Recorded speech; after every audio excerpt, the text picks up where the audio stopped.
في أخبارنا العاجلة، وزير خارجية المغرب يفاجئ الجزائر بهذا التصريح الخطير جدا بشأن تسديد ديون المغرب المستحقة للجزائر وقرار المحكمة الدولية.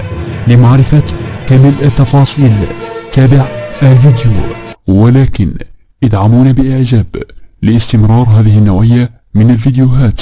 في آخر الأخبار، في تصريح لوزير الخارجية المغربي ناصر بوريطة، الجزائر الآن تطلب منا تسديد ديون علينا مقدرة ب 8.5 مليار دولار، ونحن نمر بأزمة مالية حادة.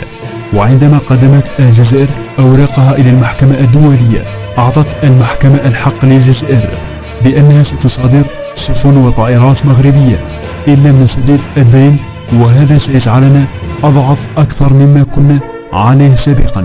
لهذا أطلب من الحكومة الجزائرية الشريفة بأن تعطينا مهلة على الأقل لكي نسدد هذه الديون. لا تنسى الصلاة على رسول الله في تعليق.